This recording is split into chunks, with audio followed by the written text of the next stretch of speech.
All right, thank you for the argument.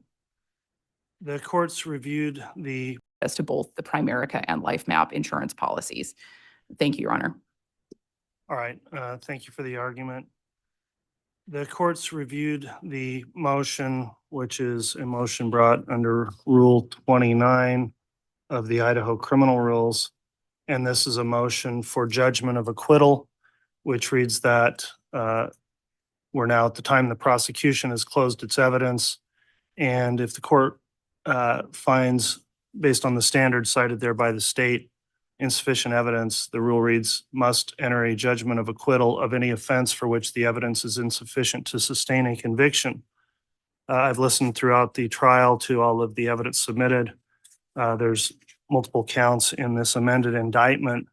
As I've gone through those, I'm prepared to make a ruling on nearly all of the motion here, but there is one particular issue that has arisen in the charging document, and I'd like to address that with the state if I could.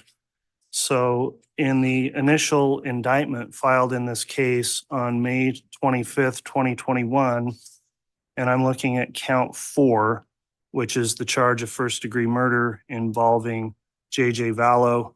Initially, it was alleged that, quote, on or between the 22nd and 23rd of September 2019 is when the murder was committed. The state amended the indictment on February 20th, 2024, and under the amended indictment, the count 4 now reads as follows: the defendant, Chad Guy Daybell, and Lori Noreen Vallow, on or between the 8th and 9th day of September 2019 in the county of Madison, state of Idaho, and then goes on to describe the allegations about the murder of J.J. Vallow. When I look at the evidence that's been presented here from the state, the evidence not only does not support a finding of the dates between the 8th and 9th of September, but contradicts that in that J.J. Vallow was clearly alive after the 9th of September from many witnesses, including testimony today. And so I have some concern that the charging language, which would control in this case in the amended indictment, cites a date range that does not comport with the evidence. And I'm concerned about instructing jurors with evidence that I believe was never presented here at trial. It's an issue identified as we prepared for this hearing today. I understand the state may not have been aware of that. It wasn't argued by the defense, but the court has its own duty to also review the evidence and under 29, point out anything that may be considered for a potential judgment of acquittal. And so I don't know if the state is ready or willing to address the issue on the dates contained in count 4 now, or whether the state would like some additional time to look at the issue and perhaps come back a little later this afternoon and present some additional argument or authority. But I have a concern about count 4. The testimony does not comport with that. I'll note one additional point. We have an on or about instruction that's already been given and will be given. In some of the counts in the amended indictment, there are on or about language. There's also others that have on or between language. And in my mind, a plain reading of an on or between still gives a date range, but the range is from one date to another. And I don't know that that's the same as on or about, which allows maybe a further deviance of times listed in the charging information. And again, count 4 reads on or between the 8th and 9th of September. So Ms. Beatty, do you have any response to the court's concern as it relates to count 4? And Your Honor, if we could come back and address that perhaps Monday morning, so we have the opportunity to review that prior to the defendant's case. I'm not sure anyone was aware of.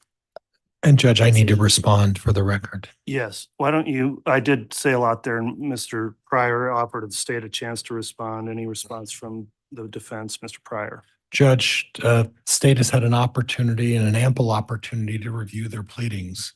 They've made amendments of those pleadings once, and we had a hearing on those amendments in which I agreed they could make whatever amendments they wanted. And now we sit on the eve of the defense starting their cause. The state has rested. The defense has made a motion under Rule 29 for a directed verdict. I don't think this gives the state the ability to make any modifications or amendments after they've rested their case, and at which time I've made a motion for a directed verdict. That motion for the directed verdict, Judge, tolls the state from making any further adjustments to the accusations they're making against Mr. Daybell, and I'm suggesting I'd ask the court to make its ruling on my directed verdict. All right, I'd note there's actually a rule that governs this directly, Idaho Criminal Rule 7E. The court may permit amendment of an indictment, quote, at any time before the prosecution rests. So I do agree with the defense there that amendment of the indictment's not permitted at this stage in the trial. In terms of the timing and the request by the state, the issue with waiting until Monday is if the defense is going to be prepared to start with its case in chief, the defense is entitled to know what it's defending against. And if potentially one of these counts is dismissed on a judgment of acquittal under Rule 29, that would affect potentially, in fairness, preparation for the defense. So in my mind, it's a fairly narrow issue where we have a filed amended indictment. We've got Criminal Rule 7E, we've got Criminal Rule 29, we've got our jury instruction number 4, which might be relevant on the on or about or on or between language. And I think with the prosecution team all here, I'd like to get this done and determined this afternoon. So it might feel like quick timing, but I'll give the state 2 additional hours to prepare for any further argument or authority. And we'll come back on the record at 2:30 for further argument and potentially ruling on this, including all the remaining counts as well. So we'll be in recess until 2:30 and we'll come back then.